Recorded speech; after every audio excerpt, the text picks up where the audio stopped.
Zdravím, vítejte u speciálního halloweenského dílu s hlodavcovinami a mou maličkostí. Dneska budeme samozřejmě vydlabávat dýně, ale chci z toho udělat dýňové domečky.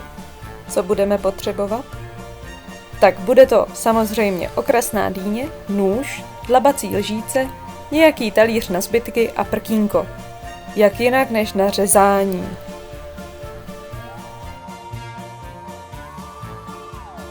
Tak jdem na to. Než začneme, buďte opatrní. Nejdřív začnu tím, že si přeškrabám tvary, protože okrasný dýně mají velmi tvrdou slupku a tyhle ty fakt působí dřevinatě. Potom, co jsem si všechno přeškrábala, tak si uříznu dno. Samozřejmě na to jsem si vzala pomoc svého dokonalého muže, protože já už jsem předtím dělala jednu dýni a bohatě mi to stačilo. Za chvilku uvidíte bolístku, kterou jsem si udělala. Ano, pěkně nám to ukaž.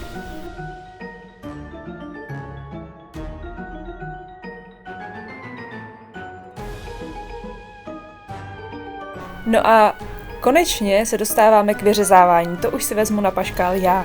Vezmu si nůž a protože, jak jsem říkala, tak ta slupka je hodně tvrdá, tak spíš než začít vyřezávat, tak budu do toho tak jako dloubat, protože kdybych hned začala vyřezávat, tak ta dýně popraská. Takže dloubu a vlastně pomalinku si tím vydloubávám a postupuju, jak můžete vidět. Vám to sem dám zrychleně, protože já jsem nad tím strávila zhruba hodinu a tak dlouho vás tady fakt držet nechci. U toho dlabání je důležitý, abyste drželi ten tvar, který jste si předestřeli. Jinak byste tuhle dýni mohli dát do trouby ještě před tím vydloubáváním, jenom ji vydlabat a dát sušit, protože já jsem tady udělala trošku chybu a tím, že jsem ji celou vydlabala, tak jsem si tam udělala moc velký tvary a ona se mi pak celá zcvrkla a vlastně vůbec ten tvar nedržela. Ale to nevadí, protože jsem si ji nastříhala a pak jsem si z ní vyrobila další jiné věci, které vám ukážu na konci videa, takže si počkejte, až tam dojde.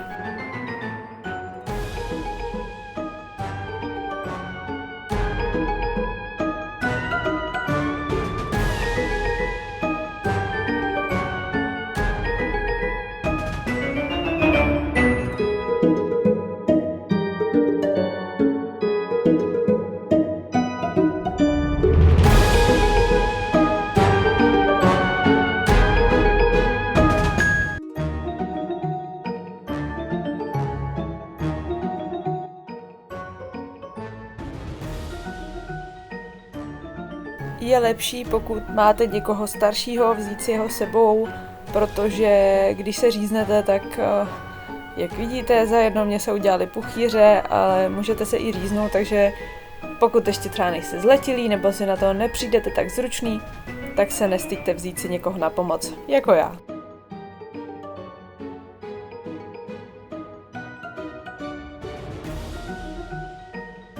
No a teď už se vrhneme na to dlabání. Beru lžíci a prostě snažím se tu dýni vydlabat úplně až k té nejtvrdší slupce.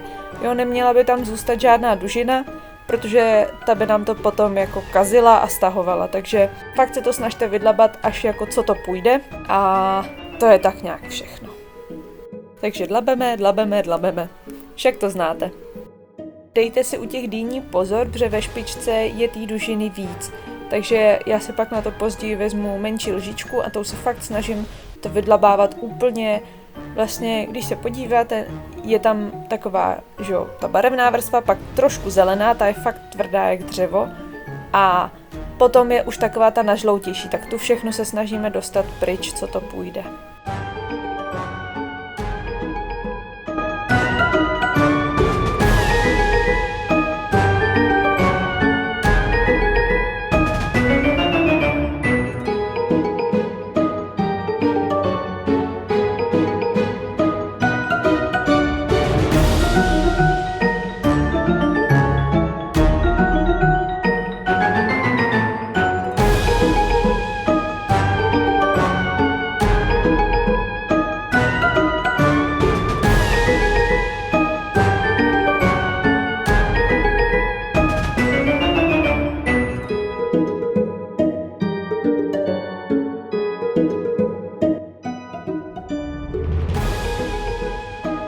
Když už mám dodlabáno velkou lžící, beru si malinkou a to už jenom dojedu úplný detailíky, který prostě ještě nemám čistý.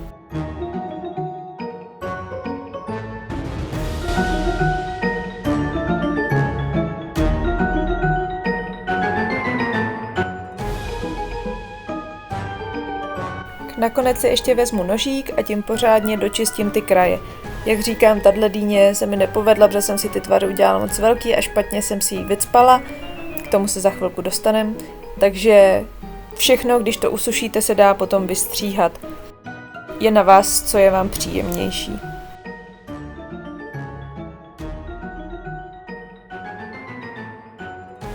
Tak, takhle by to ve výsledku mělo vypadat a mě teď čeká ještě žlutá dýně. Tu vám samozřejmě nebudu ukazovat celou, protože je to stejný postup.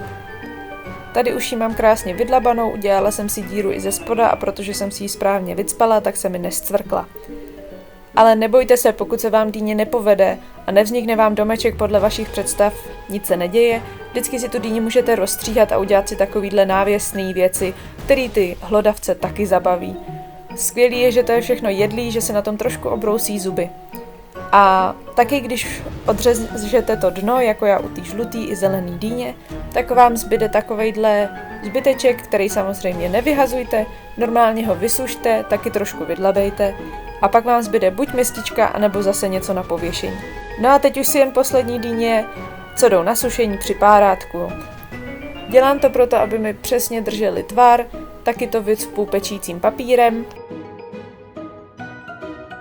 Dejte si pozor, aby ty párátka nebyly zapíchlý v něčem, co se jako hodně smrskne. Chcete to zapíchnout do té tvrdý zelený vrstvy, aby vám ty párátka zůstaly na místě.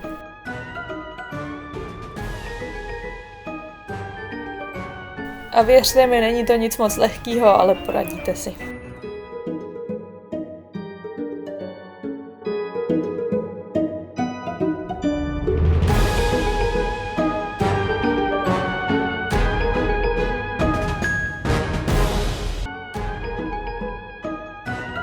Párátek dávám víc, i třeba, aby se navzájem podpírali, právě protože, jak se ta dýně bude sušením smrskávat, tak ty párátka mi taky můžou vypadnout, proto si radši párátkem zajistím párátko.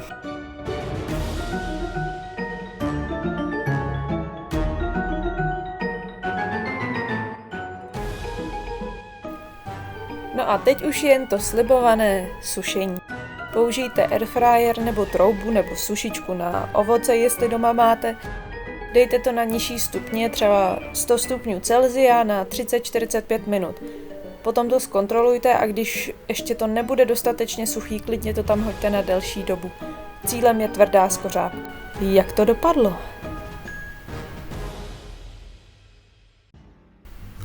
Pojďte si poslechnout strašidelný příběh pana Dýňáka. Pan Dýňák byl nečekaně přepaden pískomilem. Ten ho ze začátku jenom očmuchával a sledoval, ale pak do něj zahryzl své obří tesáky. Samozřejmě nejdřív zkontroloval situaci. Naštěstí kamera nebyla odhalena. A tak bylo možné tento čin zdokumentovat. Bohužel pan Dýňák netušil, že se na něj chystá další a že pískomil není sám, ale je to trojice zlých pískoušů. Pustili se do něj hlava nehlava. Pan Dýňák neměl naději. Přesto pískomily něco vyplašilo. Ale poté, co zahnali veškerý strach a zkontrolovali opět okolí, se do pana Dýňáka opět pustili. Neměl šanci utéct. Nakonec pana Dýňáka tragicky shodili a nikdo ho už nikdy neviděl. Odpočívej v pokoji, pane Dýňák. A teď doopravdy, jak se s tím pískouši zabavili, tak tady můžete vidět, že můj úmysl krásného domečku úplně nevyšel, že pan Dýňák správně nedržel, nestál a byl dost vratkej. Ale i tak to naše pískouště zabavili na dobrou hodinu a musím říct, že pan Dýňák už přišel o oko a úplně není rozeznatelný, protože se fakt do něj pustili s vervou, ohlodali si svoje hlodáky, jo, Bastet, samozřejmě zkontroluj kameru, opič se po Ištar, jinak tady naší Albínku Ištarku ještě asi neznáte a vlastně ani Bastetku, jsou to naši noví mazlíčci a myslím si, že takovýhle dýně jsou pro pískomily a jakýkoliv jiný ničitelé, jako jsou třeba osmáci nebo morčata, je tohleto skvělý, protože dýně tvoří tvrdou skořápku a oni si na tom jak ohlodají zuby a ještě jim to hezky může chutnat, chvilku budete mít dekoraci, ale jak říkám, mě ji zničili docela rychle. No, každopádně důležitý je, že je to zabavilo, že to jenom neignorovali a já už vám moc děkuju za sledování. Tady máte všechny 3 a nebojte se, bude víc updateů o jejich životě a o mojí péči o ně.